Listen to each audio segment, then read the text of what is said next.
Hey, what's up, everybody? Chris Martinez here. I am the host of the #1 podcast for agency owners in the universe. It's called Operation Agency Freedom. On this episode, I'm going to be talking about churn and why your clients are canceling. And the reason I want to talk about that is because a couple of weeks ago, I was in Miami with my buddy, Josh Nelson. Got to give a shout out to Josh and his group, which is called 7-Figure Agency. And it's essentially a coaching program for agency owners. And this group is unique. Many successful agency owners in the group. Everybody's doing big things. Long story short, I was sitting at a table with a bunch of other, multiple 7-figure agency owners, and we were talking about churn.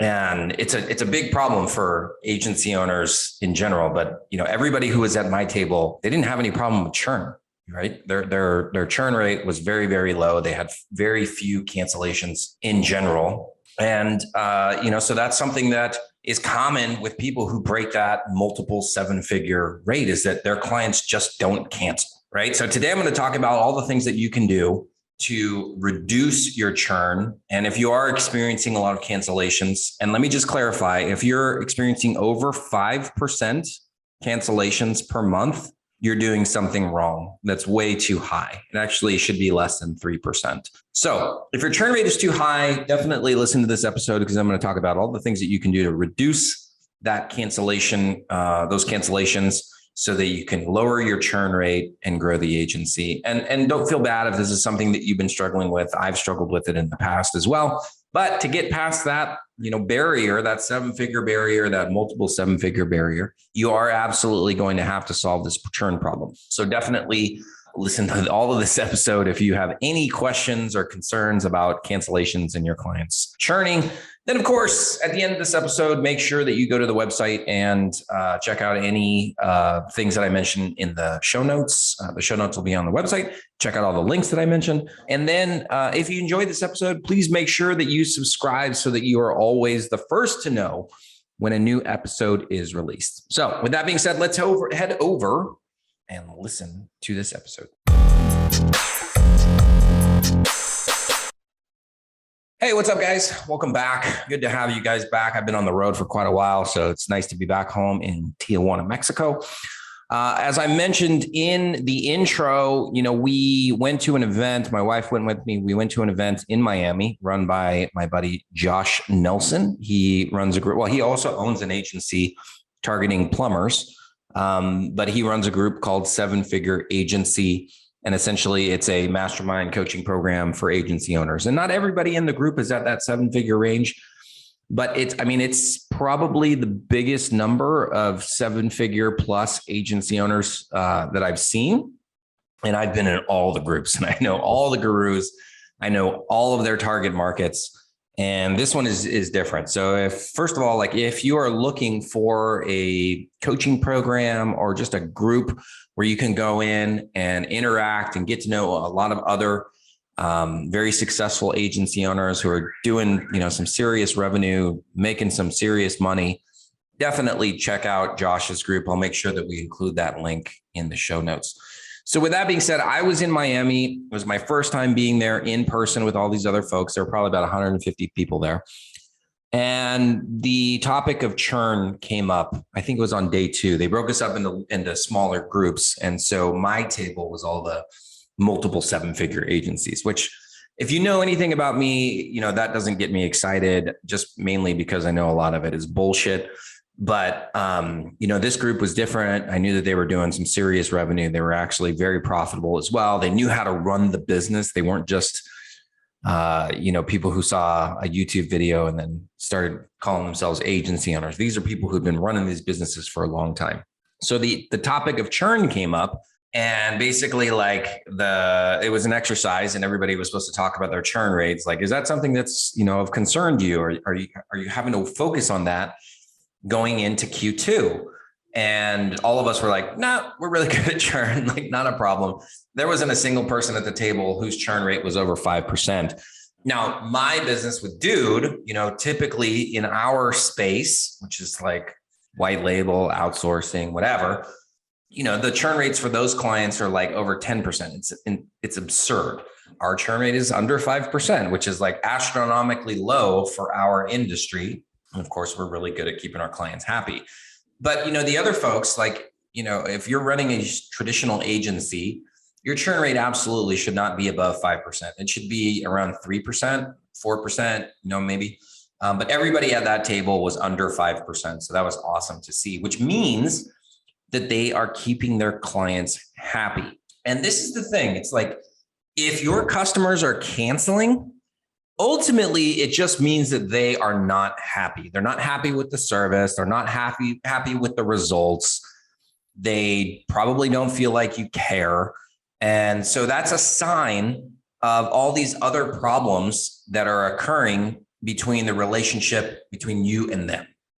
And so that's what I want to focus on today, is basically just talking about what are the reasons why people are churning, and then how can we fix those problems. All right. So bottom line, if you are over 5% in cancellations, and let's just clarify how you can calculate churn. Because I heard some other guy, mention it, and I was like, dude, you're totally doing it wrong. So let's just establish how you calculate churn. It's very, very simple. So we're in March, almost in April. So on March 1st, how many clients do I have? And I'm specifically talking about monthly recurring revenue clients, right? So if I have 100 clients on March 1st, and of that 100, I lose 5 by the end of the month, March 31st, I think March 31 days. By the end of March, if I lose 5, then that means my churn rate is 5%. So essentially what you do is you just take the total number of clients that you started the month out with, and then you take the number that you lost that month, you divide the number that you lost by the total number that you started out with the month. So simpler math, if you have 10, you lose 1, you take 1 divided by 10, that means your cancellation rate is 10%. Your churn rate is 10%. Very, very important that you're checking and tracking those numbers. If you are not tracking those numbers, before you even focus on sales, start tracking that immediately. You cannot grow if you're not tracking your churn rate. So you want to make sure that that's below 5%. And, one of the hard pills to swallow is that your clients are all going to cancel eventually. Nobody's going to stay with you forever. And a lot of the reasons, you don't have any control over. Let's say somebody wants to retire, and, instead of passing along the business or whatever, they just close it down. Or maybe they sell it off to somebody else. They already have a marketing person. And so they don't need you anymore. That's something that you have no control over whatsoever. It's just going to happen. So don't think that you're ever going to have 0% churn. But what we do want to control the things. Well, we want to control the things that we can control, right? So clients being upset, clients not getting results, Those are all things that are under our control. And even if it's a bad client, let's say somebody squeaks through your qualification process, they sign up, they become a client, you just realize, too late that they're a bad customer for you. Cancel them. You don't have to keep them on with you if you realize after the fact that they're going to be a bad client. Just cancel them and give them the money back. It's going to save you so much time and aggravation later on. We do that at Dude all the time. If clients somehow get through our qualification process, somehow they get through the sales call and we realize, okay, this is going to be a good fit. And then they pay and then they sign up. That's not the end of the qualification process really with us. They have to be doing the things that we know are going to help them to be successful with us. If they refuse to do those things, joining the weekly calls with their team leader so that we can learn how they operate. If they continuously cancel that or they don't make those calls, we'll cancel them because we know that is going to be a cancellation in the end anyways. And they're probably going to drag our name through the mud when in fact they are the reason why they weren't successful with us. So anyways, those are cancellations that we can control. And ultimately, we want to make sure that we are getting the results for the clients and so that we're keeping them happy. At the end of the day, the clients are emotional creatures. Human beings are emotional creatures. We want to make sure that we are managing their emotions and making them feel good. So let's talk about some of the reasons really quickly why people cancel. The first thing is that they have the wrong expectations as to what they're going to receive from you, right? Let's just take an example, SEO agencies, or clients that provide SEO. Your clients sign up and you're promising them leads and more traffic and leads, and they're going to get more business, right? If the client thinks that they're going to get the results from your SEO campaigns in 2 weeks, clearly they have the wrong expectations and they're going to be disappointed.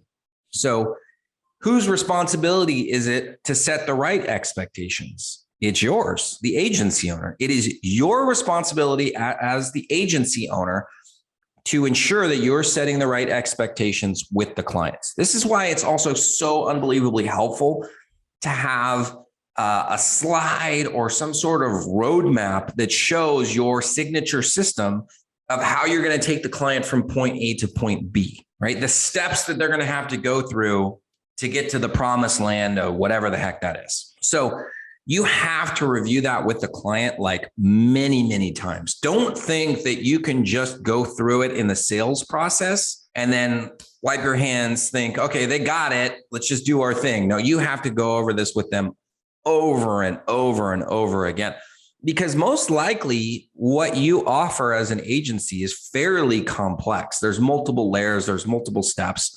The client's going to forget. Like when they sign up to buy from you, they're essentially focusing on like one or two things that you offer. And you could list out, all the other things that you do, the reputation management, the lead nurturing, all the other things that you do. They're only focusing on one or two things and they completely ignore the other ones, or they'll forget very, very quickly. So after you close the deal and you get their money, you have to review all the steps that you're going to take them through on the onboarding or whatever you do to bring on a new client after they pay. You have to review that with them. If you're not doing it, you're leaving yourself open for the client to have very unrealistic expectations as to what you're going to do from them. So that's the first thing, is like clients have the wrong expectations as to what you're going to do and how you're going to help them. The next thing is they don't trust you. Okay. So when somebody buys from you, and I've said this before, they always have buyer's remorse. 100% of the time, at some point, they're going to have buyer's remorse. They're going to think, oh my God, did I just make a huge mistake like I did with the other 10 scumbags that I paid thousands of dollars to and got me zero results? Every business out there has legitimately been ripped off by some marketing person.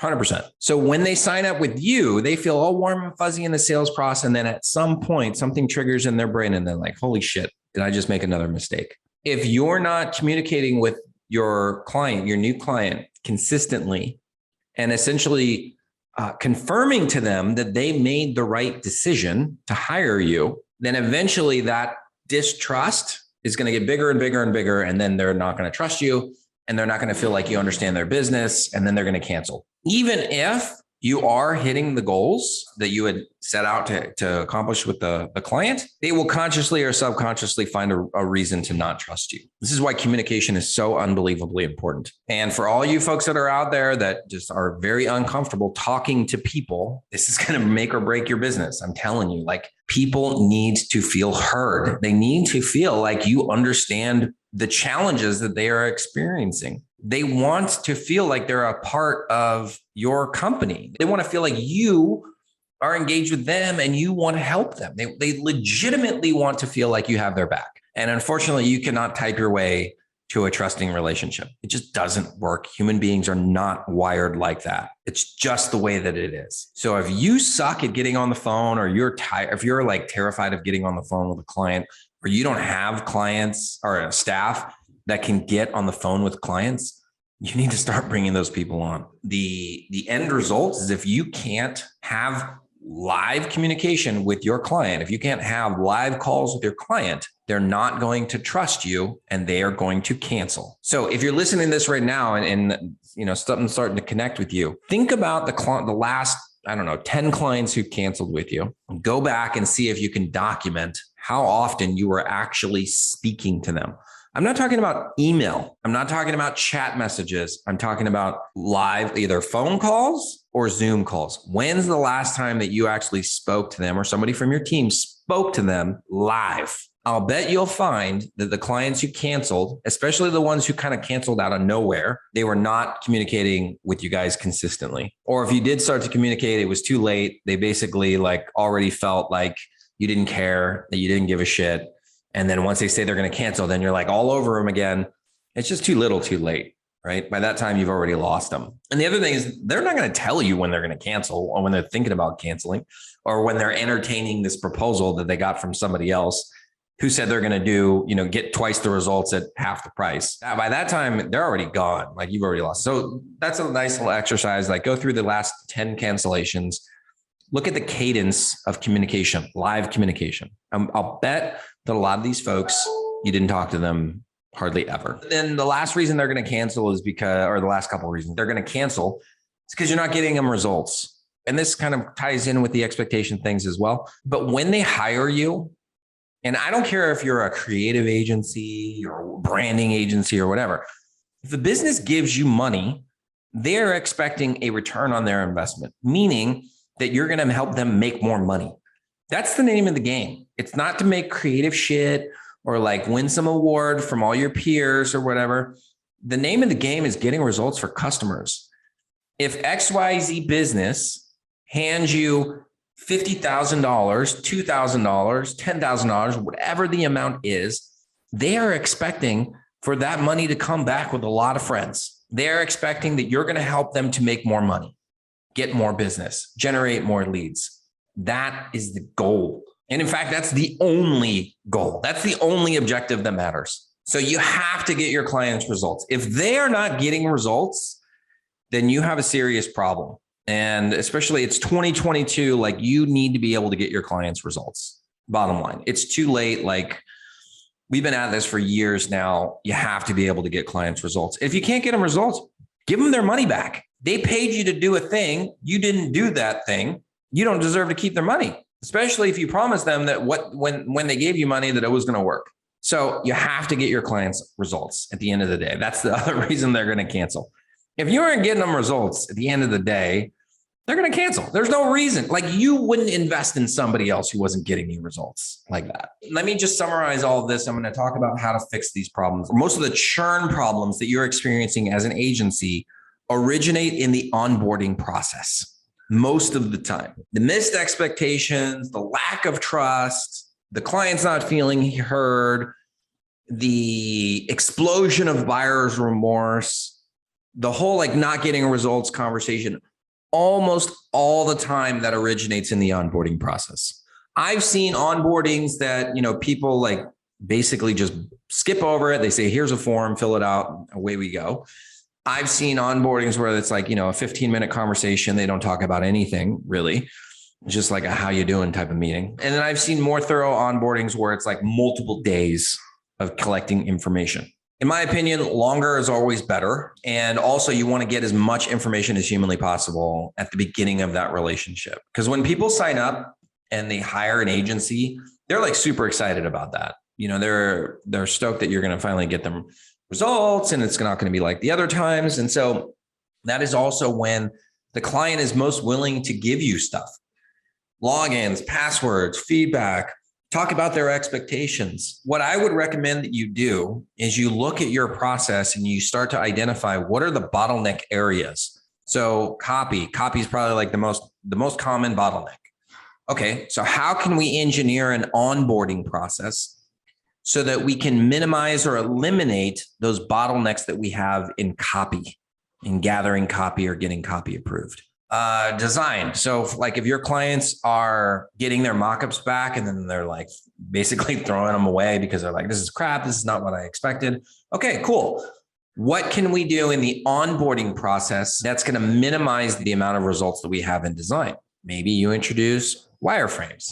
Maybe you reinforce the fact that the agency or that the client hired you, the agency, to get them results, and how then you can say, we are going to submit a design back to you that we know is going to get you the best results. Now, one little line, in the onboarding can make a huge difference.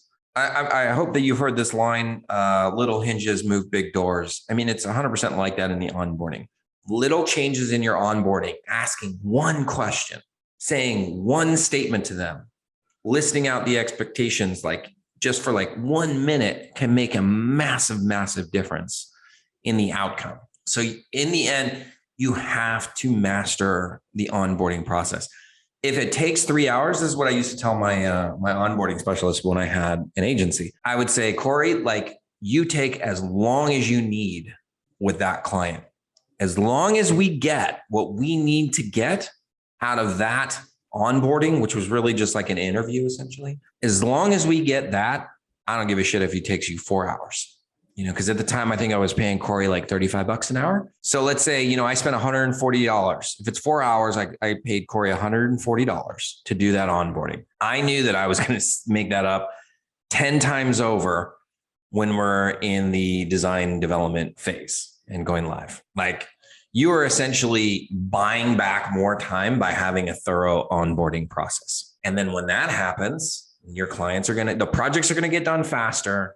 And then your clients are not going to cancel. I'm telling you, like, if you're having a churn problem, I'll bet you over 50% of that problem can be resolved if you just fix your onboarding process. In the onboarding process, you can fix all those things that I talked about. The expectations, the trust, clients not feeling heard, the buyer's remorse, the results. You can fix all of those things if you just improve your onboarding process. All right. So you got some homework to do. If you have any questions, of course, reach out to me. I really hope you enjoyed this episode. Shoot me an email if you have any questions, or make a comment on the social medias or the YouTubes or whatever. All right, guys, I'm out of here. Have a great day. Thank you so much for listening. If you enjoyed this episode, it would mean so much to me if you could share it with your friends, family, and basically anyone who will find the same value in this episode that you did. And to get the latest from me, then let's definitely connect on social media. You can go to Facebook, facebook.com/Dude Agency, or Instagram @dudeagency.io, or you can check us out on YouTube on our YouTube channel. And then, of course, you can always visit our website at dudeagency.io, where you can see all of our other episodes of Operation Agency Freedom. You can also register for any live trainings that we have going on how to run a highly profitable agency. And of course, you can see how we help digital agencies with the people, the processes, and the education so that they can take on more projects and scale profitably.